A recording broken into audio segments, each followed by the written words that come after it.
ओम श्री गुरुभ्यो नमः। हरि ओम। शुक्लांबरधरं विष्णुं शशिवर्णं चतुर्भुजं प्रसन्नवदनं ध्यायेत् सर्वविघ्नोपशान्तये।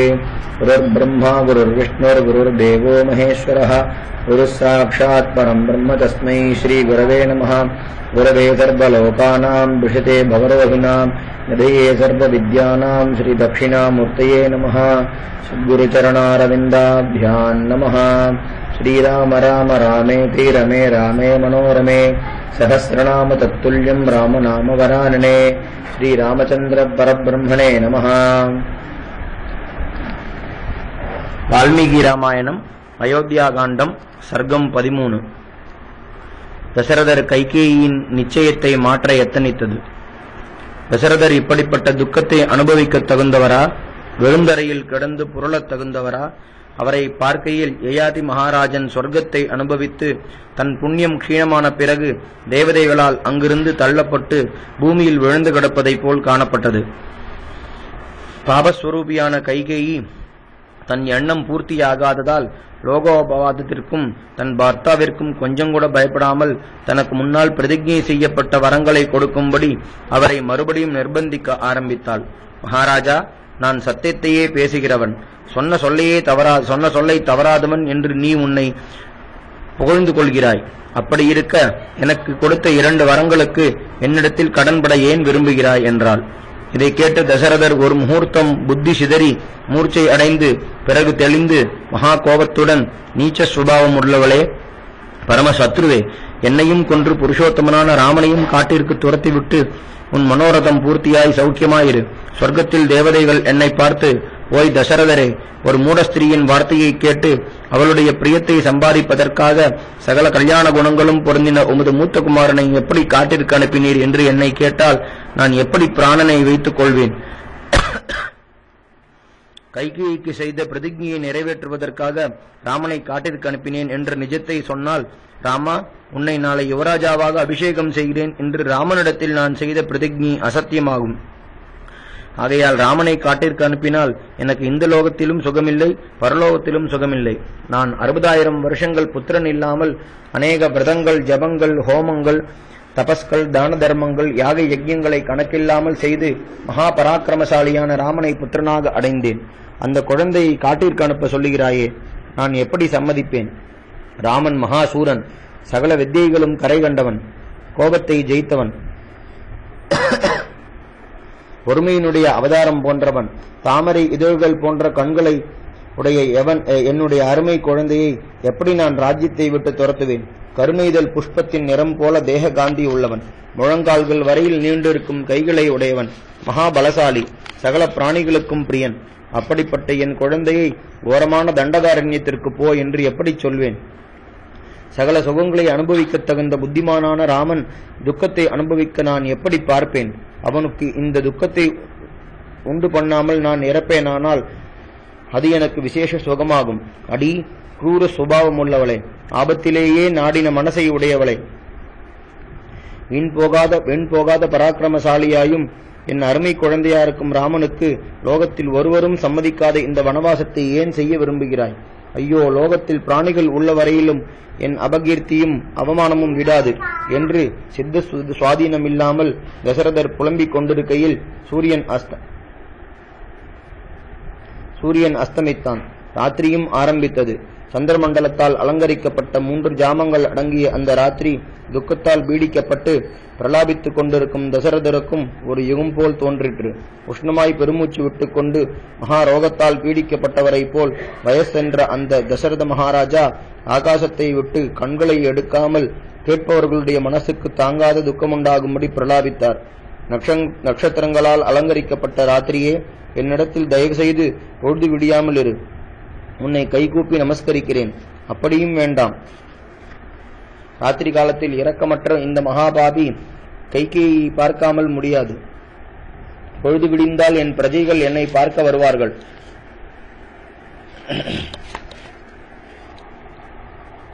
பிறகு இவள் என் கண்ணில் படமாட்டாள். ஆகையால் ராத்திரியே சீக்கிரம் பொழுது விடியும்படி செய். இவ்வளவு கஷ்டத்திற்கும் காரணமான இந்த துஷ்டியை பார்க்க எனக்கு இஷ்டமே இல்லை என்று துக்கித்து மறுபடியும் கைகூப்பிக் கொண்டு கைகேயியை பிரார்த்தித்து சமாதானப்படுத்த முயன்றார். பெண்ணே, நான் இதுவரையில் நன்னடத்தை உள்ளவன் என்று பெயரெடுத்தேன். எனக்கோ வயசாகிவிட்டது. இன்னும் வெகு காலம் பிழைத்திருக்க மாட்டேன். என் மனசு மிகவும் நொந்திருக்கிறது. உன்னை தவிர எனக்கு வேறு கதியில்லை. மேலும் நான் உனக்கு அரசன் அல்லவா? நீ நல்ல சுபாவம் உள்ளவள் என்றோ? என்னால் ராஜமகிஷி என்ற உன்னதமான பதவியை அடைந்தவள் அல்லவா? இவை எல்லாவற்றையும் யோசித்து என்னிடத்தில் தயவு செய். உனக்கு வரங்களை கொடுக்கும் போது வேறொருவரும் சமீபத்தில் இல்லை. ஆகையால் நீ அவைகளை இப்போது வேண்டாம் என்று சொன்னால் பிறர் பரிகாசம் செய்வார்கள் என்று எண்ண காரணமில்லை. ராமனிடத்தில் நான் செய்த பிரதிஜையோ அப்படிப்பட்டதல்ல. ராஜசதசில் நானா தேசங்களிலிருந்தும் வந்திருந்த அரசர்கள், ரிஷிகள், பிராமணர்கள், இன்னும் மற்ற எல்லோருக்கும் முன்பாக நாளை ராமனுக்கு யுவராஜ்ய பட்டாபிஷேகம் செய்விக்கிறேன் என்று பிரதிஜை செய்திருக்கிறேன். அப்படி செய்ய தவறினால் அவர்கள் எல்லோரும் என்னை பற்றி என்ன எண்ணுவார்கள்? உனக்கு பால்யமாகையால் ஒருவேளை பிறர் சொல்வதை கேட்டு இப்படி பிடிவாதம் பிடித்திருக்கலாம். அது போகட்டும், அதனால் எனக்கு வருத்தமில்லை. இப்போது என் பிரார்த்தனையை நிறைவேற்று. நீ எனக்கு மிகவும் இஷ்டமானவள் அல்லவா? அழகான நேத்திரங்களை உடையவள் அல்லவா? ராமனிடத்தில் கிருபை செய். நான் செய்த பிரதிஜைப்படி ராஜ்யம் உனதே. ஆனால் என்னிடத்தில் கிருபை செய்து இந்த ராஜ்யத்தை ராமனுக்கு தானம் செய். உன்னிடத்தில் இருந்து இந்த ராஜ்யத்தை பெற்றுக்கொண்டு ராமன் க்ஷேமமாய் வெகுகாலம் ஆளட்டும். அப்படி செய்தால் உனக்கு இந்த லோகத்தில் அழிவில்லாத கீர்த்தியும் பரலோகத்தில் விசேஷ புண்ணியமும் சித்திக்கும். பருத்த தொடைகள் உள்ளவளே, சுந்தரமான முகத்தையும் பார்வையும் உடையவளே, இப்படி செய்தால் என் பிரார்த்தனையும் நிறைவேறினதாகும். ராமனும் சந்தோஷப்படுவான். சகல பிராணிகளும் உன்னை கொண்டாடும். சாதுக்களும் திருப்தி அடைவார்கள். பரதன் வருத்தப்படுவானே என்று யோசிக்கிறாயா? அவன் மகாத்மா, தர்மிஷ்டன், ராமனிடத்தில் அளவற்ற பிரீதி வைத்தவன். ஆகையால் அவன் இதை கேட்டு சந்தோஷப்படுவான் என்பதற்கு சந்தேகமில்லை என்று அநேக விதமாக யாசித்தார். அவர் சுத்த மனசையுடையவர். கைகேயி கெட்ட எண்ணமுள்ளவள். துக்கத்தாலும் தூக்கமில்லாததாலும் அவருடைய கண்கள் சிவந்திருந்தன. கோபத்தாலும் தன் எண்ணம் நிறைவேறவில்லை என்ற துக்கத்தாலும் கைகேயின் கண்களும் சிவந்திருந்தன.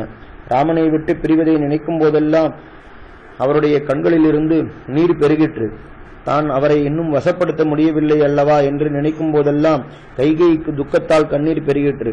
கேட்பவர்களுடைய மனசு உருகும்படியும் நயமாயும் பயமாயும் பேசி கைகேயின் மனசை திருப்ப அவர் எவ்வளவோ பிரயத்தனம் செய்தார். குரூரமாயும் மிருதுவாயும் தர்மோபதேசமாகவும் பேசி தசரதருடைய மனசை திருப்பி தன் காரியத்தை முடித்துக் கொள்ள கைகேயும் வெகு பிரயத்தனம் செய்தாள். ஆனாலும் கடினமான ஹிருதயத்தும் குரூரமான சுபாவத்தையும் படைத்தவளாகையால் அவருடைய பிரார்த்தனையை கொஞ்சமும் லட்சியம் செய்யவில்லை. அதை கேட்டு தசரதர் மூர்ச்சையடைந்து பிறகு தெளிந்து, இப்போது என்னை எதிர்த்து பேசி நான் எவ்வளவு பிரார்த்தித்தும் ஒரே பிடிவாதமாயிருப்பவள், இதுவரையிலும் பதிப்பிரதையாயும் நல்ல சுபாவம் உள்ளவளாகவும் நமது பிரீதிக்கு பாத்திரமாயும் இருந்த கைகேயிதானோ என்று அவளை உற்று பார்த்தார். உடனே ராமனை காட்டிற்கு அனுப்புவதென்ற விஷயம் ஞாபகத்துக்கு வர துக்கத்தால் பிரஜையற்று பூமியில் விழுந்தார். இப்படி உத்தம சுபாவம் உள்ள தசரதர் அந்த ராத்திரி முழுவதும் வருத்தத்தால் பெருமூச்சு விட்டுக்கொண்டு காலங்கழித்தார். விடியற் காலையில் சூதர்களும் மாகதர்களும் வந்திகளும் சங்கம், வீணை, படகம் முதலிய வாத்தியங்களுடன் அவரை எழுப்ப ஆரம்பித்த போது அவர்களை வேண்டாம் என்று தடுத்து விட்டார். வால்மீகி ராமாயணம், அயோத்தியா காண்டம், சர்க்கம் 14. தசரதர் ராமனை காட்டிற்கு அனுப்ப நிச்சயித்தது. புத்திரனை விட்டு பிரிய வேண்டுமே என்ற சோகத்தால் தன் பர்த்தா பீடிக்கப்பட்டு பிரஜையற்று பூமியில் விழுந்து புரளுவதையும் பார்த்து அந்த மகாபாபி, அவர் மகா கீர்த்தி பெற்ற இக்ஷ்வாகு குலத்தில் பிறந்த சக்கரவர்த்தி அல்லவா என்பதை கொஞ்சமும் யோசிக்காமல் கேட்ட வரங்களை கொடுக்கிறேன் என்று பிரதிஜை செய்தீர். பிறகு அதை நிறைவேற்றாமல் மகா பாபத்தை சம்பாதித்தீர். அப்படி இருக்க எதற்காக தரையில் கிடந்து புரள்கிறீர்? சொன்ன வார்த்தையை காப்பாற்ற வேண்டும் என்பதையும் மறவாதேயும். தர்மத்தை அறிந்தவர்கள் உண்மை பேசுவது உத்தமமான தர்மம் என்று சொல்லுகிறார்கள். நானும் சத்தியம் என்ற தர்மத்தை ஒட்டியே உம்மை நடக்கச் சொல்கிறேன். சிபி சக்கரவர்த்தி கழுகுக்கு பிரதிஜை செய்து கொடுத்து தன் தேகத்தை அதற்கு தானம் செய்து உத்தமகதி அடைந்தார். மகா தேஜஸ்வியான அலர்கன் என்ற ராஜரிஷி வேதங்களின் நிபுணனான ஒரு பிராமணன் தன்னை யாசிக்க அவனுக்கு தன் கண்களை பிடுங்கி சந்தோஷத்துடன் கொடுத்தார். சமுத்திரராஜன் தான் சொன்ன ஒரு வார்த்தைக்கு கட்டுப்பட்டு தன் எல்லையை தாண்டுவது தனக்கு சுலபமாயிருக்கிற காரியமாயிருந்தாலும் அதை ஒருபோதும் செய்யாமல் இருக்கிறார்.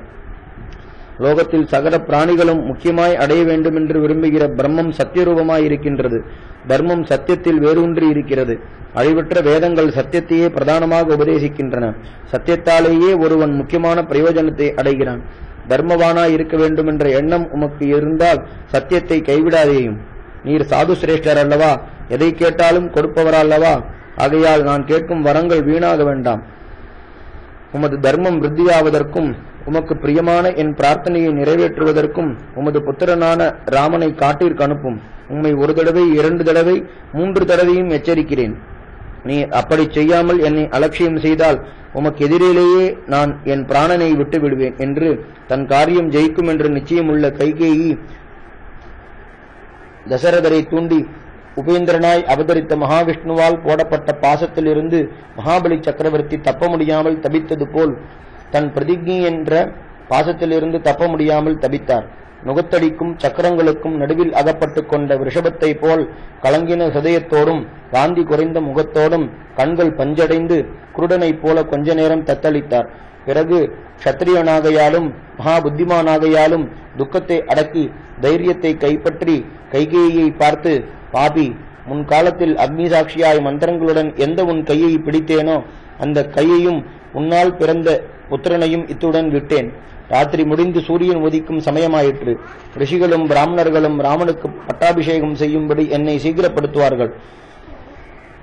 ராமாபிஷேகத்திற்காக சம்பாதிக்கப்பட்ட சாமான்களால் ராமனை கொண்டே எனக்கு பிரேத கிரியைகளை செய்விக்கலாம். ராமாபிஷேகத்தை நீ தடுத்தால் மகாபாபியான நீயும் உன் புத்திரனும் எனக்கு தர்ப்பணம் முதலிய உத்தர கிரியைகளை செய்ய வேண்டாம். ராமனுக்கு அபிஷேகமாக போகிறதென்ற சந்தோஷத்தால் முகம் மலர்ந்த பிரஜைகளை இதுவரையிலும் பார்த்திருந்து இப்போது அவர்கள் சந்தோஷமன்று துக்கத்தால் தலைகுனிந்திருப்பதை பார்க்க எப்படி சகிப்பேன் என்றார். இப்படி தசரதர் சொல்லிக் கொண்டிருக்கையில் சந்திரனாலும் நட்சத்திரங்களாலும் அலங்கரிக்கப்பட்ட ராத்திரி முடிந்து பொழுது விடிந்தது. ஒரு விதத்தில் தசரதருக்கு விசேஷ துக்கத்தை கொடுப்பதாயிருந்தாலும் இடைவிடாமல் ராமனுடைய ஸ்மரணையே உண்டு பண்ணினதால் அது அவருக்கு புண்ணிய தினமே என்று சொல்ல வேண்டும்.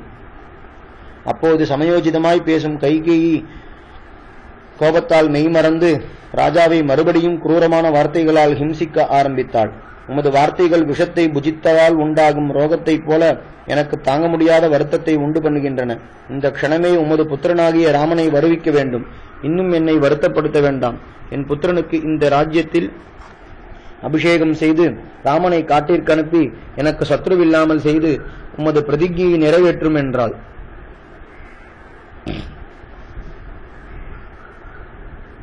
கூர்மையான கோடாலியால் குத்தப்பட்ட உத்தமமான யானையைப் போல் அந்த வார்த்தைகளால் தசரதர் தொலைக்கப்பட்டு அதை சகிக்காமல் பிரதிஜையை நிறைவேற்றுவதென்ற தர்ம பாசத்தால் கட்டப்பட்டிருக்கிறேன்.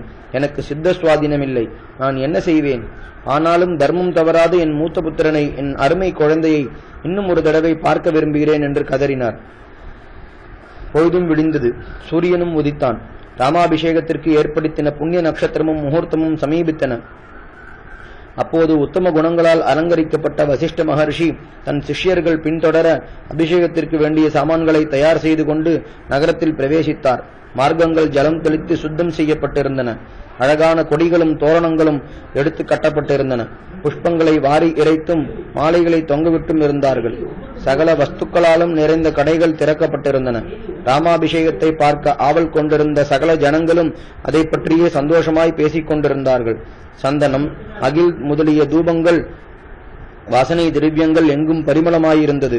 வசிஷ்டர் நகரத்திற்கு வெளியில் சரையூ நதியில் ஸ்நானம் செய்து அனுஷ்டானங்களை முடித்துக் கொண்டு இந்திரனுடைய ராஜதானியை போன்ற அந்த நகரத்தின் வழியாய் ராஜாவின் அரண்மனைக்கு வந்தார். அங்கே பிராமணர்களும் நகரத்து ஜனங்களும் நாட்டுப்புறத்து ஜனங்களும் யாக யஜ்யங்களில் நிபுணர்களாய் ராஜசதஸில் வழக்கமாயிருக்கும் பிராமணர்களும் தசரதருடைய வரவை எதிர்பார்த்து கொண்டிருந்தார்கள்.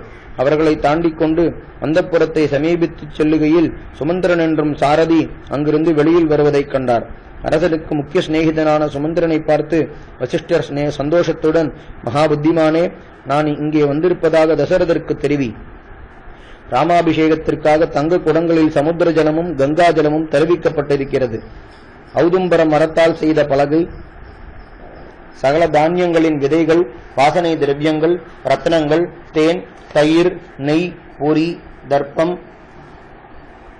புஷ்பங்கள், பால், ரூபவதிகளான 8 கன்னிகைகள், மதம் பிடித்த யானை, 4 குதிரைகள் பூட்டிய ரதம், உத்தமமான கத்தி, வில், பல்லக்கு முதலிய வாகனங்கள், சந்திரனை போன்ற வெண்குடை, வெண் சாமரங்கள், தங்க கிண்டி, தங்க ஹாரங்களால் அலங்கரிக்கப்பட்ட வெள்ளை ரிஷபம், 4 தந்தங்களை உடைய சிம்மம், மகாபலமுள்ள அஸ்வம், புலித்தோளால் மூடப்பட்ட சிம்மாசனம், ஹோமத்திற்காக அக்னி, வாத்தியங்கள், வேசியைகள், புரோகிதர்கள், பிராமணர்கள், பசுக்கள், புண்ணியமான மிருகங்கள், பட்சிகள் முதலிய யாவும் சித்தமாயிருக்கின்றன. பட்டணத்து ஜனங்களுக்கும் நாட்டுப்புற ஜனங்களுக்கும் தலைவர்களும், ஒவ்வொரு தெருவில் இருக்கும் வியாபாரிகளும், அவர்களின் தலைவர்களும், நானா தேசத்து அரசர்களும், இன்னும் அநேக ஜனங்களும் ராமனுக்கு ஹிதத்தையே சொல்லிக்கொண்டு மகா சந்தோஷத்துடன் அபிஷேக சமயத்தை எதிர்பார்த்து கொண்டிருக்கிறார்கள். பொழுதும் விடிந்தது. புண்ணிய நட்சத்திரமும் முகூர்த்தமும் சமீபித்து விட்டது. அதில் ராமனுக்கு அபிஷேகம் நடக்க வேண்டும். இதற்காக மகாராஜாவை சீக்கிரப்படுத்தும் என்றார். உடனே சுமந்திரர் தசரதரை ஸ்தோத்திரம் செய்து கொண்டு அந்தப்புரத்தில் பிரவேசித்தார். அவர் அரசனுக்கு பிரியமான சிநேகிதர், வயசு சென்றவர், எப்பொழுதும் தடையில்லாமல் அந்தப்புரத்தில் பிரவேசிக்க உத்தரவு பெற்றவர். ஆகையால் அந்த சாரதியை அங்கிருந்த காவற்காரர்கள் தடுக்காமல் அரசனுடைய ஆக்ஞைப்படி உள்ளே போக விட்டார்கள். தசரதர் இருக்கும் ஸ்திதியையும் அவர் அனுபவிக்கும் கஷ்டத்தையும் அறியாதவரானதால் அவருடைய சமீபத்தில் சென்று கைகூப்பி அந்த சமயத்திற்கு தகுந்தபடி அவருக்கு விசேஷ சந்தோஷத்தை உண்டு பண்ணக்கூடிய வார்த்தைகளால் ஸ்தோத்திரம் செய்ய ஆரம்பித்தார். சூரிய சந்திரர்கள் உதிக்கும் போது மகா தேஜஸ்வியான சமுத்திரராஜன் சந்தோஷத்தால் பொங்குகிறார். அப்படி நீரும் உமது தரிசனத்தால் எங்களுடைய மனசை சந்தோஷப்படுத்தும். இந்த சமயத்தில் தேவேந்திரனை மாதலி என்ற சாரதி ஸ்தோத்திரம் செய்து அதனால் அவர் சந்தோஷித்து தானவர்களை ஜெயித்தார். அதுபோல நானும் தங்களை ஸ்தோத்திரங்களால் எழுப்புகிறேன். வேதங்களும் வேதாங்கங்களும் சகல வித்தியைகளுக்கும் சுயம்புவான பிரம்மாவை எழுப்புவது போல் நானும் தங்களை எழுப்புகிறேன். சகல பிராணிகளுக்கும் ஆதாரமான பூமி தேவியை சூரிய சந்திரர்கள் எழுப்புவது போல் நான் தங்களை எழுப்புகிறேன். மகாராஜா, எழுந்திருக்க வேண்டும். ராமாபிஷேகத்திற்கு வேண்டிய சகல அலங்காரங்களையும் தரித்துக் கொண்டு மகாகாந்தியுள்ள தேகத்துடன் மேரு பர்வதத்தில் சூரியன் உதிப்பது போல் எங்களுக்கு தரிசனம் கொடும். சந்திரன், சூரியன், சிவன், குபேரன், வருணன், அக்னி, இந்திரன் முதலிய தேவதைகள் உமக்கு ஜெயத்தை கொடுக்கட்டும். சகல பிராணிகளுக்கும் சந்தோஷத்தை உண்டு பண்ணும் ராமாபிஷேகத்தை அழைத்து வரும் ராத்திரியானது முடிந்தது. அபிஷேகத்திற்காக தாங்கள் கட்டளையிட்டபடி சகல காரியங்களையும் செய்து முடித்திருக்கிறோம். மகாராஜா, தாங்கள் எழுந்து இனி நடக்க வேண்டிய காரியங்களை உத்தரவு செய்ய வேண்டும். சகல பதார்த்தங்களும் சித்தமாயிருக்கின்றன. பட்டணத்து ஜனங்கள், நாட்டுப்புறத்து ஜனங்கள், வியாபாரிகள், பிராமணர்கள், இன்னும் மற்றவர்களுடன் வசிஷ்ட பகவான் காத்து கொண்டிருக்கிறார். ஆகையால் ராமனுக்கு அபிஷேகம் நடக்கும்படி சீக்கிரம் உத்தரவாக வேண்டும். இடையன் இல்லாத பசு மந்தையைப் போலவும், தலைவன் இல்லாத சேனையைப் போலவும், சந்திரன் இல்லாத ராத்திரியைப் போலவும், நாயகனான ரிஷபம் இல்லாத பசுக்களைப் போலவும் பிரஜைகள் மகாராஜாவை காணாமல் கலங்குகிறார்கள். ஆகையால் தயவு செய்து அவர்களுக்கு தரிசனம் கொடுக்க வேண்டும் என்று இப்படி மனசிற்கு திருப்தியாயும் சகல மங்களங்களுக்கும் ஹேதுவாயும் அந்த காலத்திற்கு தகுந்தபடி சுமந்திரர் செய்த ஸ்தோத்திரம் தசரதற்கு புண்ணில் ஈயத்தை காட்சி பார்ப்பது போல் இருந்தது. மகா தார்மீகராகவும் சகல ஐஸ்வர்யங்கள் பொருந்தினவராகவும் இருந்தும் புத்திரசோகத்தால் சந்தோஷமற்று துக்கத்தால் கண்கள் சிவந்து, சுமந்திரரே, சொல்ல முடியாத துக்கத்தை அனுபவித்துக் கொண்டிருக்கும் என் ஹிருதயத்தை உமது வார்த்தைகள் இன்னும் அதிகமாய் புண்படுத்துகின்றன என்று பரிதாபமான குரலுடன் மறுமொழி சொன்னார். இதை கேட்டு திடுக்கிட்டு துக்கத்தால் சோர்ந்திருக்கும் மகாராஜாவை பார்த்து சுமந்திரர் ஒன்றும் பேசாமல் கைகூப்பிக் கொண்டு அவ்விடத்தை விட்டு வெளியில் போக புறப்பட்டார். தசரதர் துக்கம் மேலிட்டு ஒன்றும் சொல்லாமல் இருப்பதைக் கண்டு ராஜநீதியை அனுசரித்து தன் உத்தேசத்தை முடிப்பதில் கவனமாய் உள்ள கைகேயி சுமந்திரரை கூப்பிட்டு, சுமந்திரரே, மகாராஜா ராமனுக்கு நடக்கப் போகிற அபிஷேக மகோத்சவத்தை பற்றி ராத்திரி முழுவதும் பேசிக்கொண்டு சந்தோஷத்தால் தூக்கமில்லாமல் கண்விழித்து சிரமப்பட்டிருக்கிறார். இப்போதுதான் கொஞ்சம் நித்திரை செய்தார். ஆகையால் நீர் உடனே சென்று மகா கீர்த்திமானான ராமனை இங்கே அழைத்து வாரும். வேறு யோசனை வேண்டாம், சீக்கிரம் என்றாள். அவரும் இவ்வளவு சீக்கிரம் தன்னை அனுப்பினதால் ராமனுக்கு ஏதோ விசேஷ க்ஷேமம் நேரப்போகிறதென்று தனக்குள் சந்தோஷித்து அந்த மாயாவியான கைகேயை உத்தரவு செய்ததை தசரதனுடைய உத்தரவென்று எண்ணி அதிவேகமாக ராமனுடைய அரண்மனையை நோக்கி சென்றார். சமுத்திரத்தின் மடுவை போன்ற அந்த அந்தப்புறத்திலிருந்து வெளிக்கிளம்பி வருகையில் வாசலில் நானா தேசத்தரசர்களும் பட்டணத்தில் உள்ள விசேஷ தனியர்களும் காணிக்கைகளை கையில் வைத்துக் கொண்டு கூட்டம் கூட்டமாய் நிற்பதைக் கண்டார். வால்மீகி ராமாயணம் அயோத்தியா காண்டம் சர்க்கம் 15. சுமந்திரர் ராமனை அழைத்து வரச் சென்றது.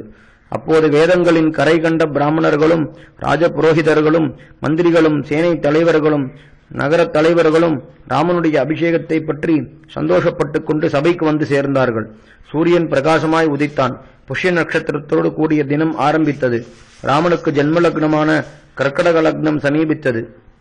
அபிஷேகத்திற்காக தங்க குடங்களில் புண்ணிய தீர்த்தங்கள் கங்கையும் யமுனையும் சேரும் புண்ணிய ஸ்தலத்தில் இருந்தும் மற்ற புண்ணிய நதிகள், மடுக்கள், கிணறுகள், ஏரிகளிலிருந்தும் கோதாவரி, காவிரியைப் போல் கிழக்கே ஓடும் நதிகளிலிருந்தும் நைமிசாரண்யத்தில் இருக்கும் பிரம்மாவர்த்தம், ருத்ராவர்த்தம் என்ற பூமிக்குள்ளிருந்து மேலே கிளம்பும் ஜல பிரவாகங்களிலிருந்தும் கண்டகி, சோனா, பத்ரா முதலிய தெற்கிலிருந்து வடக்கே ஓடும் நதிகளிலிருந்தும் அநேக சமுத்திரங்களிலிருந்தும் கொண்டு வரப்பட்ட தீர்த்தங்கள், நன்றாய் அலங்கரிக்கப்பட்ட பீடம், அழகான புலித்தோல் பரப்பி இருக்கும் ரதம், இன்னும் சில வெள்ளிக்குடங்களிலும் தங்க குடங்களிலும் பொறி, அரசு, ஔதும்பரம் முதலிய விருஷங்களின் வால், தாமரை இதழ்கள் முதலிய பதார்த்தங்கள் கலந்த புண்ணிய ஜலம், தேன், தயிர், நெய், பொறி, தர்ப்பங்கள், புஷ்பங்கள், பால், சகல ஆபரணங்களால் அலங்கரிக்கப்பட்ட நன்னடத்தையுள்ள வேசியைகள், ரத்னங்கள் இழைத்து தங்கப்பிடி போட்டு சந்திர கிரணங்களைப் போல் விளங்கும் சிரேஷ்டமான சாமரங்கள், சந்திரமண்டலத்தைப் போல் பிரகாசிக்கும் வெண்குடை, வெள்ளை ரிஷபம், வெள்ளை குதிரை, அரசர்கள் ஏறத் தகுந்த மதம் பெருகுகின்ற யானை, சர்வாபரணங்களால் பூஷிக்கப்பட்ட மங்களகரமான 8 கன்னிகைகள், 4 வித வாத்தியங்கள், வந்திகள், மாகதர்களையும் இக்ஷ்வாகு வம்சத்தரசர்களுக்கு யௌவராஜ்ய பட்டாபிஷேகம் போது வழக்கமாய் சம்பாதிக்க வேண்டிய மற்ற பதார்த்தங்களையும் உத்தியோகஸ்தர்கள் மகாராஜாவின் உத்தரவுப்படி சித்தம் செய்து அரண்மனை வாசலில் வந்து கூடி அரசனை காணாமல் நாங்கள் வந்திருக்கிறோம் என்று அரசனுக்கு யார் தெரிவிப்பார்கள்? அவரை காணோமே, சூரியன் உதயமாயிற்றே, ராமாபிஷேக முகூர்த்தம் சமீபித்து விட்டதே என்று பேசிக் கொண்டிருந்தார்கள். அப்போது சுமந்திரர் அங்கே இருந்த சார்வபௌமர்களையும் சிற்றரசர்களையும் நோக்கி, அரசனுடைய உத்தரவால் ராமனை அழைத்து வர வேகமாய் போகிறேன். நீங்கள் மகாராஜாவாலும் விசேஷமாய் ராமனாலும் பூஜிக்கத் தகுந்தவர்கள். ஆகையால் நீங்கள் விசாரித்தீர்கள் என்று மகாராஜாவை க்ஷேமம் விசாரிக்கிறேன். இவ்வளவு நேரமாயும் தரிசனம் கொடுக்காதிருக்கும் காரணத்தை கேட்கிறேன் என்று ராஜாக்களை பற்றின சகல விஷயங்களையும் வெகு காலமாய் நன்றாய் அறிந்த சுமந்திரர் திரும்பவும் அந்தப்புறத்திற்குள் சென்று தடையில்லாமல் தசரதர் இருக்கும் இடத்திற்கு அருகில் திரைக்கு எதிரே நின்று கொண்டு அந்த சமயத்திற்கேற்ற ஆசீர்வாத வசனங்களால் அரசனை ஸ்தோத்திரம் செய்தார். சூரிய சந்திரர்கள், சிவன், குபேரன், வருணன், அக்னி, இந்திரன் முதலிய தேவதைகள் உமக்கு எப்போதும் ஜெயத்தை கொடுக்கட்டும். ராத்திரி பொழுது கழிந்து சூரியோதயமாயிற்று. தங்கள் உத்தரவுப்படி எல்லாம் தயாராயிருக்கின்றன. தயவு செய்து எழுந்து மேலே நடக்க வேண்டியதை உத்தரவு செய்ய வேண்டும். பிராமணர்களும் சேனை தலைவர்களும் நகரத் தலைவர்களும் தங்களுடைய தரிசனத்தை எதிர்பார்த்துக் கொண்டிருக்கிறார்கள். தாங்கள் எழுந்திருக்க வேண்டும் என்றார்.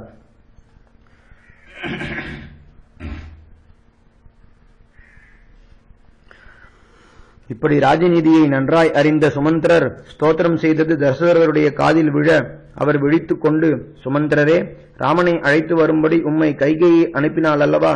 ஏன் இன்னும் என் கட்டளைப்படி அழைத்து வரவில்லை? நான் தூங்குகிறேன் என்ற எண்ண வேண்டாம். சீக்கிரமாய் போய் ராமனை அழைத்து வாரும் என்று மறுபடி உத்தரவு செய்தார். சுமந்திரர் தலை வணங்கி ராமனுக்கு ஏதோ விசேஷ க்ஷேமம் நேரிடப் போகிறதென்று சந்தோஷித்து அந்தப்புறத்திலிருந்து புறப்பட்டார்.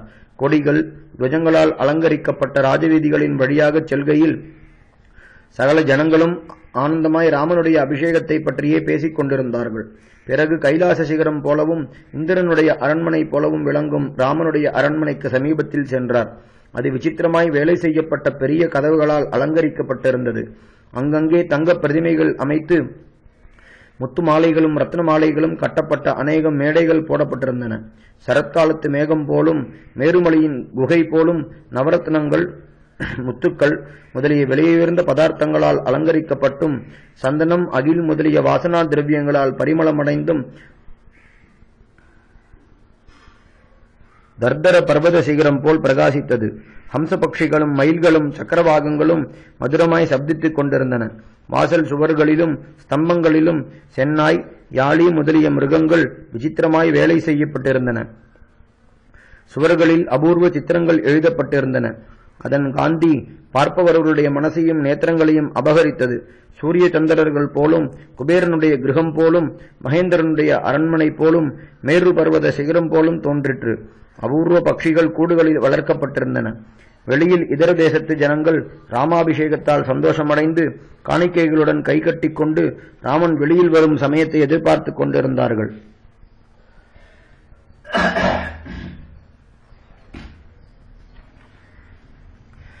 பெரிய மேகம் போன்ற அந்த அரண்மனையில் கிராத ஜாதியில் பிறந்த அல்ப சரீரமுள்ள கூணர்கள் அங்குமிங்கும் சஞ்சரித்துக் கொண்டிருந்தார்கள்.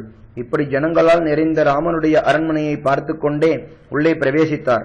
அங்கே ராமனுடைய ஆக்ஞைக்கு கட்டுப்பட்டு அவருக்கு பிரியமானவர்களான அநேக மனிதர்கள் சந்தோஷத்துடன் ராமனுடைய அபிஷேகத்தை பற்றியே க்ஷேமகரமான வார்த்தைகளை பேசிக் கொண்டிருந்தார்கள்.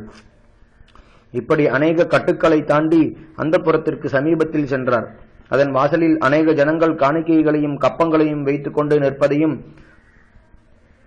சத்ருஞ்சயன் என்ற ராமனுடைய யானை மதம் பிடித்து அங்குசத்தையும் லட்சியம் செய்யாமல் தன் சரீரத்தின் முன்பாகத்தை உயர்த்தி கொண்டு பெரிய மேகங்களால் மூடப்பட்ட பிரபதம் போல் அழகாய் நிற்பதையும், ராமனுக்கு பிரியமான மந்திரிகள் சகல அலங்காரங்களுடன் குதிரைகளிலும் யானைகளிலும் ரதங்களிலும் காத்து கொண்டிருப்பதையும் கண்டு அவைகளையும் தாண்டி கொண்டு மகாபர்வதத்தின் சிகரத்தில் தங்கியிருக்கும் மேகங்களையும் உத்தமமான விமானங்களையும் போன்ற கிரகங்களால் நிறைந்த ராமனுடைய அந்தப்புரத்தில் மகாரத்னங்கள் நிறைந்த சமுத்திரத்தில் மகரமானது தடையற்று செல்வது போல் சுமந்திரர் என்ற சாரதி ஒருவராலும் தடுக்கப்படாமல் சென்றார்.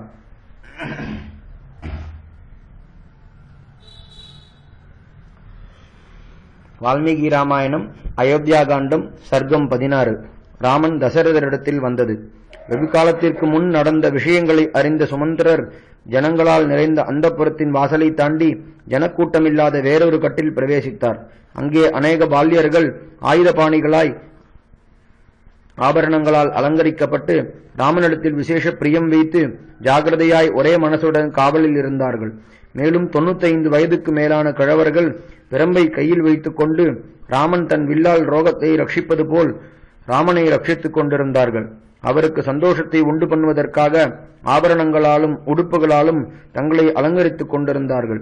அவர்கள் ராமனிடத்தில் தசரதரைப் போல் பிரியம் வைத்தவர்களாகையால் ராமன் தன் பிதாவின் கிரகத்தில் ஸ்நானபானாதிகளை முடித்துக்கொண்டு தன் அந்தப்புரத்திற்கு திரும்பி வந்தவுடன் அவரை மடியில் வைத்துக் கொண்டு ஆலிங்கனம் செய்து உச்சி முகர்ந்து போகச் சொல்வார்கள். அதனால் ராமனுடைய தேகத்தில் இருக்கும் குங்கும பூச்சுகளாலும் கஸ்தூரி முதலிய நேர்த்தியான வாசனை திரவியங்களாலும் அவர்களுடைய தேகங்கள் பூசப்பட்டிருந்தன. ராமனுடைய அலங்காரங்களை காட்டிலும் இது விசேஷமானது. அவர்கள் ஸ்திரீகள் இருக்கும் இடத்திற்கு தலைவர்களாக வாசலில் காவலாயிருப்பவர்கள். சுமந்திரர் வருவதைக் கண்டு அவர்கள் ராமனுக்கு பிரியத்தை செய்ய வேண்டும் என்று தங்களுடைய ஆசனங்களிலிருந்து வெகு பரபரப்புடன் எழுந்தார்கள். சுமந்திரர் அவர்களை பிரதட்சணம் செய்து மிகவும் வணக்கமாக, சுமந்திரன் வாசலில் வந்திருக்கிறேன் என்று சீக்கிரம் ராமனுக்கு தெரியுங்கள் என்றார். அப்படியே அவர்களும் உள்ளே சென்று சீதையுடன் உட்கார்ந்திருக்கும் ராமனிடத்தில் சுமந்திரர் வந்திருப்பதை சீக்கிரமாய் தெரிவித்தார்கள். தன் பிதாவிற்கு முக்கிய சிநேகிதரான சுமந்திரர் வந்திருப்பதைக் கண்டு ராமன் தசரதருடைய பிரீதியை அடைவதற்காக அவரை தன்னிடத்திற்கு அழைத்து வரும்படி கட்டளையிட்டார். சுமந்திரர் உள்ளே சென்று ஜெகநாதனான ராமனை தரிசித்தார். ரகுநாதன் குபேரனைப் போல் எல்லையற்ற ஐஸ்வர்யம் உள்ளவர். குபேரன் தன்னை ஆசிரியத்தவர்களுக்கு வேண்டியதை கொடுப்பதைப் போல் ராமச்சந்திரன் தன் சமீபத்தில் இருப்பவர்களுக்கு தன் திருமேனியின் சௌந்தரியத்தை அனுபவிக்கும்படியான பாக்கியத்தை கொடுப்பவர். அப்போது சீதையுடன் ஸ்ரீமன் நாராயணனை தானம் செய்து கொண்டிருந்தபடியால் அந்த சமயத்திற்கு தகுந்தபடி திவ்யமான மாலைகளால் அலங்கரிக்கப்பட்டும் கைகளை கூப்பிக்கொண்டும் இருந்தார். சர்வோத்தமமான ராமனை மிகவும் தாழ்ந்த பதவியில் இருக்கும் சுமந்திரர் தரிசிக்கும்படி என்ன பாக்கியம் செய்தாரோ! அநேக ரத்னங்களால் அலங்கரிக்கப்பட்டு ராமனுடைய ஐஸ்வர்யத்திற்கு தகுந்த அபூர்வமான பதார்த்தங்களாலும் பிரதிமைகளாலும் பிரகாசிக்கும் தங்க கட்டிலில் மலர்ந்த புஷ்பத்தை போல் மிருதுவான ராமனுடைய தேகத்திற்கு தகுந்த விரிப்புகளின் மேல் தங்க மலையில் கருத்த மேகம் தங்கி இருப்பதைப் போல் விளங்கும் கௌஷீதகி உபனிஷத்தில் பிரியங்க வித்யையில் வர்ணித்திருக்கிறபடி முக்தர்களாலும் நித்திய சூரிகளாலும் அனுபவிக்கப்படும் திவ்ய சேவையை சாரதியான சுமந்திரர் அனுபவித்தார். பகவான் பக்தர்களுக்கு கட்டுப்படுவதற்கு எல்லையும் உண்டோ? அவருடைய தேகத்தில் குங்குமம் கலந்து பன்றியின் ரத்தம் போல் சிவந்த சந்தனம் பூசப்பட்டிருந்தது. சீதையின் கைகளால் பூசப்பட்டதால் விசேஷ காந்தியோடு கூடியும் அவளுடைய கரங்களால் தொடப்பட்டதால் மகா பரிசுத்தியும் குளிர்ச்சியும் அடைந்திருந்தது. இப்படி சௌந்தரியத்தை அனுபவிப்பதற்கு ஏற்படும் விக்னங்களை நிவர்த்தி செய்கிறவரும் அவரே. சித்திரை மாசம் பௌர்ணமியில் சித்திரை நட்சத்திரம் சந்திரனை கூடியிருப்பது போல் சீதை அவருடைய பக்கத்தில் சாமரம் வீசிக்கொண்டு நின்றாள். அதை பார்த்த சுமந்திரருடைய நேத்திரங்கள் சலபமாயின.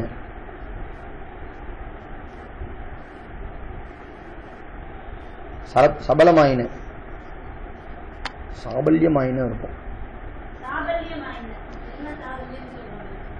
அபரிமிதமான தேஜஸுடன் கூடின சூரியனை போல் ஜொலிக்கும் அந்த புருஷோத்தமனை, தன் திவ்யமங்கல ஸ்வரூபத்தின் அனுபவமான வரத்தை கொடுக்கும் லோகநாதனை சுமந்திரர் சாஷ்டாங்கமாய் நமஸ்காரம் செய்து தன் தேகத்தை சபலமாகச் செய்து கொண்டார்.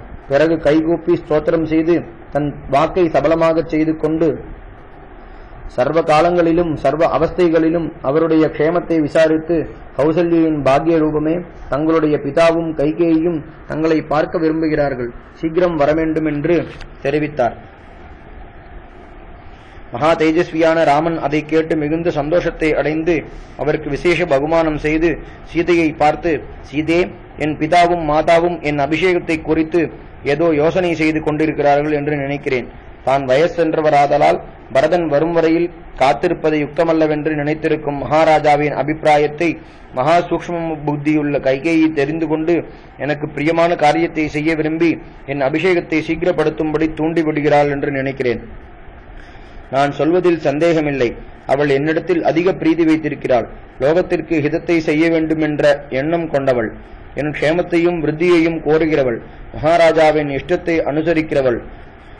ஆகையால் என் அபிஷேகத்தை சீக்கிரப்படுத்துகிறாள் என்பது நிச்சயம்.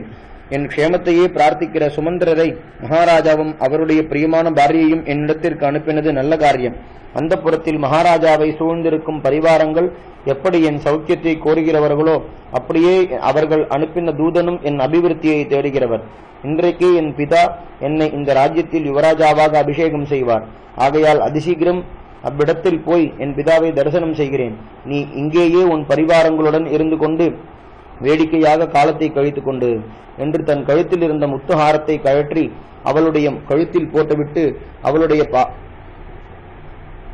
பாதங்களை தொட்டு அவளை சமாதானப்படுத்தினார். ராமனை போல் சீதைக்கு கர்ப்பவாச துக்கமில்லை. யஜ்ஞ பூமியை ஒழும்போது உண்டானவள், அவரை விட மேலானவள். ஆகையால் ரகுபதி அவளிடத்தில் அப்படி பிரீதி வைப்பது தகுந்ததே. ராமன் கொடுத்த முத்துமாலைக்கு பதிலாக தன் கண்களாகிற கருணைதல் புஷ்பங்களால் செய்யப்பட்ட மாலையை அவருக்கு போட்டாள். எப்போதும் தன் ஹிருதயத்தில் வைத்துக் கொண்டிருக்கும் ராமனை விட்டு பிரிய மனமே சகிக்காமல் தான் போகக்கூடிய எல்லை வரையில் பின் சென்றாள். செல்லுகையில் இவ்வளவு சௌந்தரியத்திற்கும் அலங்காரத்திற்கும் திருஷ்டி தோஷம் படாமல் இருக்க வேண்டுமே, குறைவு நேராமல் இருக்க வேண்டுமே என்று கவலை கொண்டு மங்கள ஆசீர்வாதங்களை தியானித்துக் கொண்டே சென்றாள். பிரம்மா இந்திரனுக்கு சொர்க்க லோகத்தை அபிஷேகம் செய்வித்தது போல் மகாராஜா இதுவரையில் க்ஷத்ரிய சிரேஷ்டர்களால் அனுபவிக்கப்பட்ட இந்த ராஜ்யத்தை தங்களுக்கு கொடுத்து பிறகு காலக்கிரமத்தில் ராஜசூய யாகத்தில் அபிஷேகத்தையும் செய்யட்டும். தாங்கள் யாக தீட்சை பெற்று வெண்ணையால் பூசப்பட்ட தேகத்துடன் மான்தோலை தரித்துக் கொண்டு மகாசுத்தராய் விரதங்களை அனுஷ்டிப்பதில் நோக்கமுள்ளவராய் மான் கொம்பை கையில் வைத்துக் கொண்டிருப்பதை பார்த்து ஆனந்திக்க விரும்புகிறேன். வசிஷ்ட மகரிஷி தங்களை ஏதாவது ஒரு விரதத்தை அனுஷ்டிக்க வேண்டுமென்றால் நான் சுகமாய் வளர்க்கப்பட்டவன், என் தேகம் அதிக சிரமத்தை தாங்காது என்று அல்லவா இப்படி சொல்லி இருக்கிறார் என்று எண்ணத்துடன் சொன்னதற்கு 4 மடங்கு அதிகமாக உபவாசம் இருக்கிறவர் அல்லவா. விரதத்தை அனுஷ்டிக்கும் சமயத்தில் ஸ்திரீகளை தொடக்கூடாது, ஆனால் உன் உத்தம தர்மபத்னியான சீதையை தொடுவதால் தோஷமில்லை என்று வசிஷ்டர் சொன்னால் அதையும் நம்பாமல் என் வஸ்திரத்தின் துணி தேகத்தில் பட்டாலும் ஸ்நானம் செய்கிறவர் அல்லவா. ஆனால் இப்போது நடக்க வேண்டிய அபிஷேகத்தை நான் விரும்பாதவள் அல்ல. கிழக்கே இந்திரனும் தெற்கே யமனும் மேற்கே வருணனும் வடக்கே குபேரனும் தங்களை காப்பாற்றட்டும் என்று தனக்குள் ஆசீர்வாத வாக்கியங்களை உச்சரித்தாள். ராமன் சீதைக்கு அனுமதி கொடுத்து அனுப்பிவிட்டு அபிஷேகத்திற்கு வேண்டிய மங்கள காரியங்களை முடித்துக்கொண்டு பர்வதத்தின் குகையில் வசிக்கும் சிம்மம் வெளியில் வருவதைப் போல் அந்த புறத்திலிருந்து சுமந்திரருடன் வெளியில் வருகையில் வாசலில் லக்ஷ்மணர் கைகூப்பி வணக்கத்துடன் நிற்பதைக் கண்டார். பிறகு நடுக்கட்டில் தன் சிநேகிதர்களையும் தன் தரிசனத்திற்காக எதிர்பார்த்து கொண்டிருப்பவர்களையும் கொண்டு அவர்களுக்கு தகுந்தபடி மரியாதை செய்து அக்னியைப் போல் பிரகாசிக்கும் தன் வெள்ளி ரதத்தில் ஏறினார். அது மேகத்தின் துவனியை போன்ற சப்தத்தை உடையது, வெகு விசாலமானது, தங்கத்தாலும் ரத்னங்களாலும் அலங்கரிக்கப்பட்டது, புலித்தோலால் மூடப்பட்ட ஆசனத்தை உடையது, சூரியனைப் போல் பிரகாசம் உள்ளது, தன் காந்தியால் பார்ப்பவர்களுடைய கண்களை கூசச் செய்யும். அதில் யானை குட்டிகள் போன்ற உத்தமமான அஸ்வங்கள் பூட்டப்பட்டிருந்தன. தேவேந்திரன் பச்சை வர்ணமுள்ள குதிரைகள் கட்டின தன் ரதத்தில் ஏறுவது போல் ராமன் அதில் ஏறி அதிவேகமாய் தன் பிதாவின் அரண்மனையை நோக்கிச் சென்றார். ஆகாசத்தில் நீருண்ட மேகம் கர்ஜித்துக் கொண்டு செல்வது போல், உதய பர்வதத்திலிருந்து சந்திரன் புறப்படுவது போல் ராமன் தன் கிரகத்திலிருந்து வெளியில் செல்கையில் லக்ஷ்மணர் ஒரு கையால் சாமரம் போட்டுக்கொண்டு ராமனுக்கு பின்னால் ரதத்தில் நின்று ராமனை காப்பாற்றி வந்தார். அப்போது அங்கிருந்த அநேக கோடி ஜனங்கள் அவரை கண்டு சந்தோஷத்தால் கூச்சலிட்டார்கள். உத்தமமான அஸ்வங்களின் மேலும் யானைகளின் மேலும் ஏறி அநேக ஜனங்கள் ராமனை பின்தொடர்ந்தார்கள்.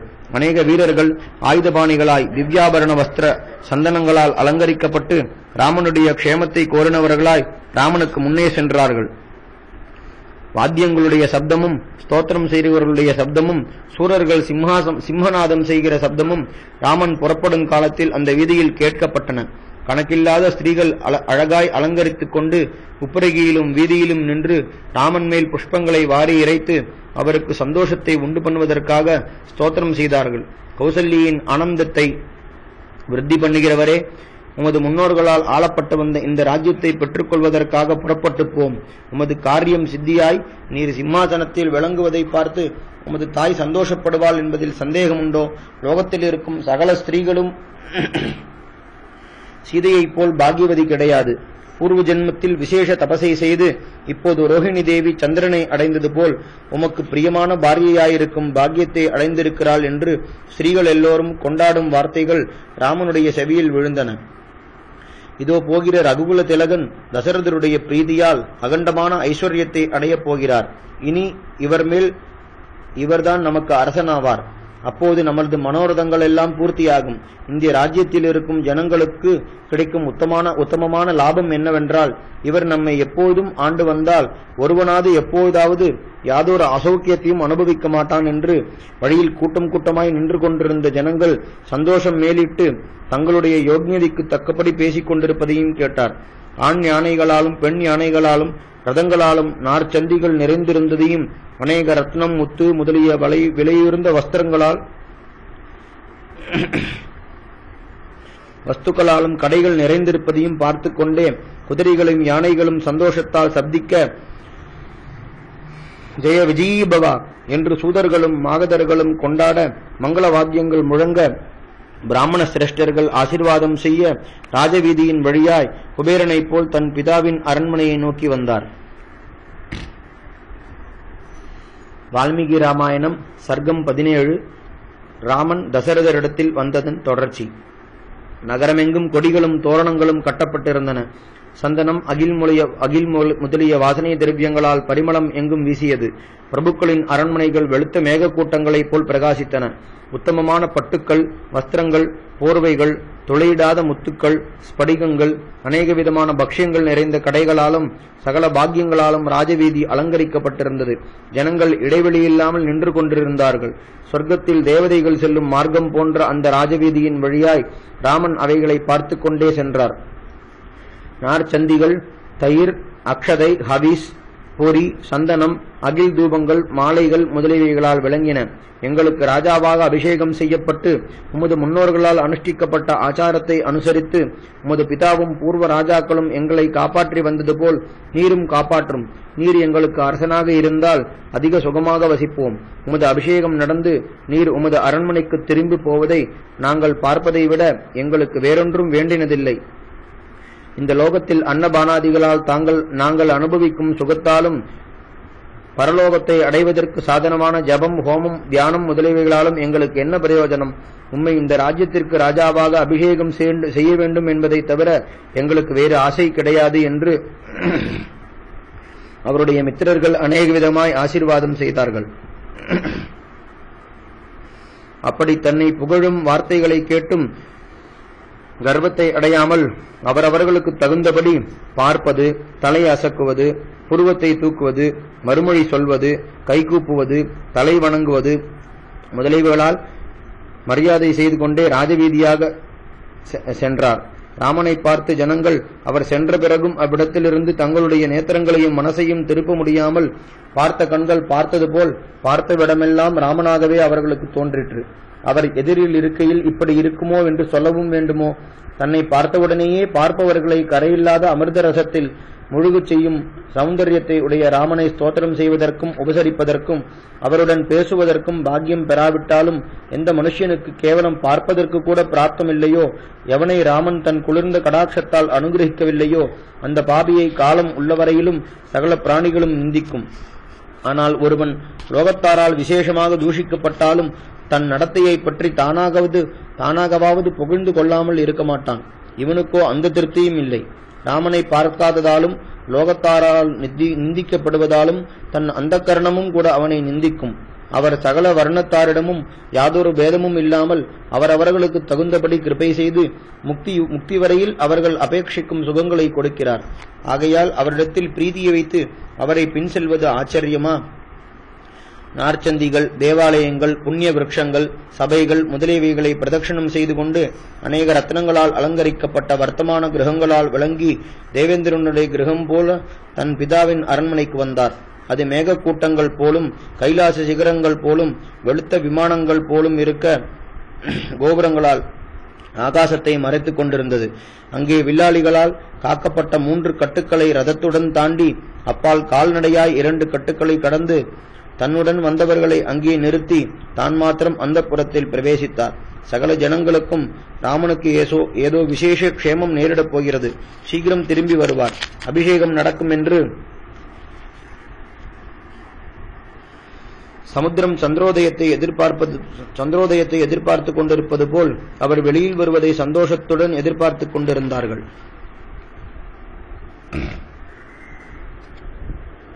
வால்மீகி ராமாயணம் அயோத்தியா காண்டம் சர்க்கம் 18.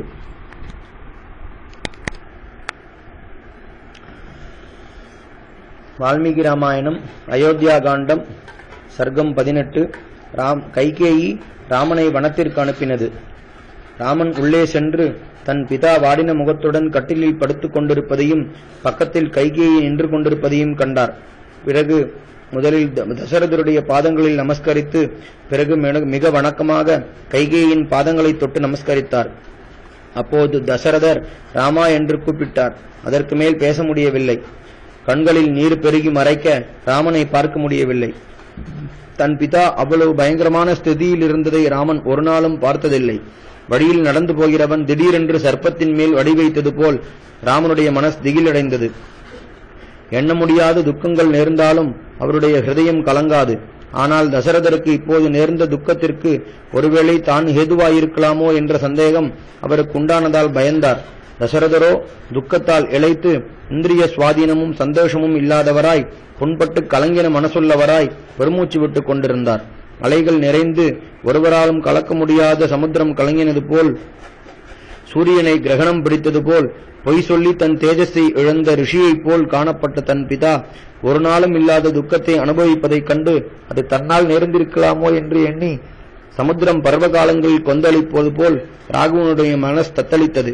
தசரதருடைய ஹிதத்தையே எப்போதும் நாடினவராதலால் என்ன ஆச்சரியம், என்னை கண்டவுடனே மகாராஜா சந்தோஷப்பட காணேனே. இதற்கு முன் எப்போதாவது நான் இல்லாத சமயத்தில் என்னிடத்தில் கோபித்தாலும் என்னை கண்டவுடன் கோபத்தை மறந்து சந்தோஷமாய் பேசுவாரே. அப்படிப்பட்டவர் இன்றைக்கு என்னை பார்த்தவுடன் இவ்வளவு துக்கப்படுவானே என்று வருத்தத்தால் நொந்து முகம் வாடி கைகேயியை வந்தனம் செய்து, அஞ்ஞானத்தால் நான் ஏதாவது அபராதம் செய்து அதனால் என் பிதா என்னிடத்தில் கோபித்துக் கொண்டிருக்கிறாரா? சொல்லும்படி பிரார்த்திக்கிறேன். அப்படி இருந்தால் தாங்களே மகாராஜாவை சமாதானம் செய்ய வேண்டும். எப்போதும் என்னிடத்தில் விசேஷ பிரீத்தியுடன் இருப்பவர் இப்போது சந்தோஷமற்று முகம் வாடி என்னிடத்தில் பேசாமல் இருப்பதற்கு காரணம் என்ன? இந்த மனுஷ்ய சரீரம் புண்ணிய பாபங்களை அனுபவிப்பதற்காக ஏற்பட்டிருக்கிறபடியால் எப்போதும் நான் சுகத்தையே அனுபவிப்பது சாத்தியமல்ல. ஆகையால் மகாராஜாவிற்கு ஏதாவது தேகத்தில் வியாதியா அல்லது மனக்கவலையா? பார்த்தவர்களுக்கு ஆனந்தத்தை உண்டு பண்ணும் பரதனுக்காவது மகாபலவானான சத்ருக்னனுக்காவது என் மாதாக்களுக்காவது ஏதாவது க்ஷேமக்குறைவு நேர்ந்ததா? எனக்கு அரசனாயிருப்பதால் அவரை சந்தோஷப்படுத்துவது என் கடமை. எனக்கு பிதாவாயிருப்பதால் அவருடைய உத்தரவை நிறைவேற்றுவது சிரேஷ்டமான தர்மம். இப்படி இருக்க சாதாரண காலத்தில் இவற்றை செய்யாமல் ஒரு முகூர்த்தம் கூட உயிரோடுக்க எனக்கு இஷ்டமில்லை.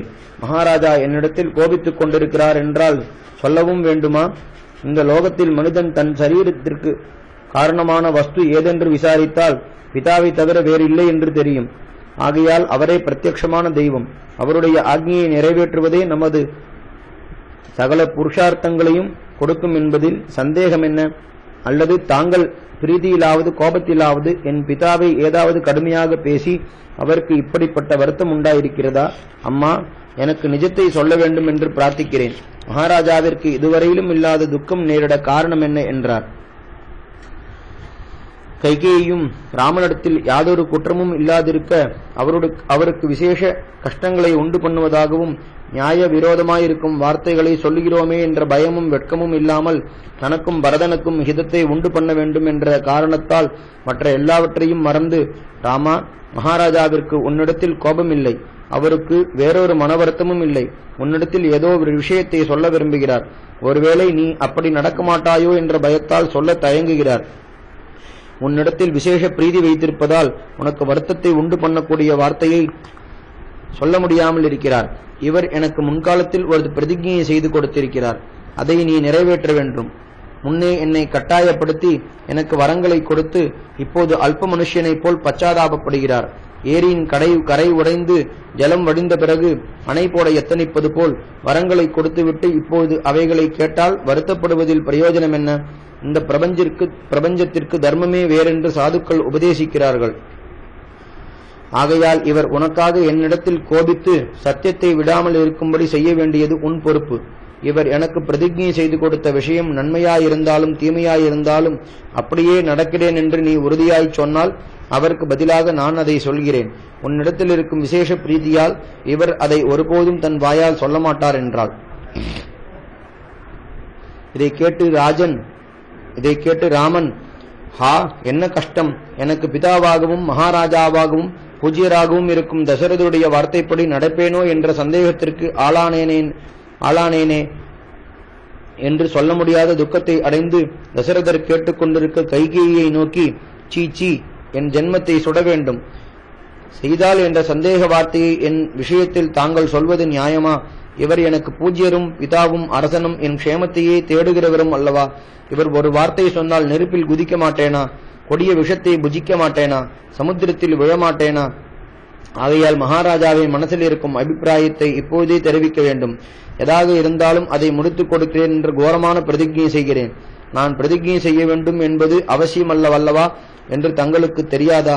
ராமனுடைய வார்த்தைக்கு இரண்டுண்டா என்றார். அப்போது கபட லேசமில்லாதவராகவும் சத்தியம் தவறாதவராகவும் இருக்கும் ராமனை பார்த்து, மகா பாபியான கைகேயி, முன்னே தேவதைகளுக்கும் அசுரர்களுக்கும் யுத்தம் நடந்தபோது உன் பிதா மிகவும் காயமடைந்து பிராணனை இழக்கும் சமயத்தில் நான் அவருடைய உயிரை காப்பாற்றினேன். அதனால் என்னிடத்தில் சந்தோஷப்பட்டு எனக்கு 2 வரங்களை கொடுத்தார். அப்போது அவைகளை இப்போது நான் கேட்கிறேன். உன் பிதாவும் நீயும் செய்திருக்கும் பிரதிஜையில் பொய்யாக கூடாது என்று உனக்கு இஷ்டம் இருந்தால் நான் சொல்வதை கேள். உன் அபிஷேகத்திற்காக சித்தமாக இருக்கும் வஸ்துக்களாலே பரதனுக்கு இன்றைக்கே யௌவராஜ்ய பட்டாபிஷேகம் செய்ய வேண்டும். உனக்காக ஏற்பட்டு இருக்கும் அபிஷேகத்தை நீ விலக்கிவிட்டு ஜடை, மான் தோல், மரவுரிகளை தரித்து 14 வருஷங்கள் தண்டகாரண்யத்தில் வசிக்க வேண்டும். என் பரதன் அயோத்தியா நகரத்திலிருந்து அநேக ரத்னங்களாலும் யானைகளாலும் குதிரைகளாலும் நிறைந்த இந்த பூமண்டலத்தை ஆள வேண்டும். மகாராஜா உன்னிடத்தில் வைத்திருக்கும் பிரியத்தாலும் இரக்கத்தாலும் துக்கத்தாலும் பீடிக்கப்பட்டு முகம் வாடி மனம் கலங்கி உன்னை பார்ப்பதற்கு கூட இஷ்டமற்று இருக்கிறார். சொன்ன சொல் தவறாத ரகுகுலத்தில் பிறந்தவனே, உன் பிதா செய்த பிரதிஜையை நிறைவேற்று. சத்தியத்தை அனுசரித்து அவரை கோரமான நரகத்தை அடையாமல் காப்பாற்று என்று ஆக்ஞாபித்தாள். இந்த குரூரமான வார்த்தைகளை கேட்டு தசரதர், ஐயோ, நான் கேட்டுக்கொண்டிருக்க இப்படி கைகேயை சொல்லவும் நான் அதை தடுக்க முடியாமல் இருக்கவும் அவனுடைய பரம சத்துருக்களும் அவனுக்கு செய்ய துணியாத அநியாயத்தை என் பிராணனை காட்டிலும் பிரியமான ராமனுக்கு நானே செய்யவும் நேர்ந்ததல்லவா என்று சொல்ல முடியாத துக்கத்தை அடைந்து தவித்தார். ஆனால் என்ன கஷ்டம்! எனக்கு நியாயமாய் கிடைக்க வேண்டியதாயும் பிதாவால் பிரதிஜை செய்யப்பட்டதாகவும் இருக்கும் இந்த ராஜ்யத்தை பட்டாபிஷேகமாகும் சமயத்தில் நான் இழந்து என் சக்களத்தி பிள்ளைக்கு அபிஷேகம் செய்ய வைக்க சம்மதித்து சகல சுகங்களையும் போகங்களையும் அதிகாரத்தையும் விட்டு கோரமான வனத்தில் 14 வருஷங்கள் வசிக்கும்படி நேர்ந்ததல்லவா என்றதை பற்றி ராமனுக்கு முகத்தில் வாட்டமாவது வேறு துக்கக்குறியாவது உண்டாயிற்றோ? இல்லை. மனசில் துக்க லேசமாவது இருந்தாலல்லவா வெளியில் தெரியும். கேவலம் ஆனந்த ரூபியான புருஷோத்தமனுக்கு துக்கம் என்பதெங்கே? வால்மீகி ராமாயணம் श्री रामचंद्र परब्रह्मणे नमः। हरि ओम।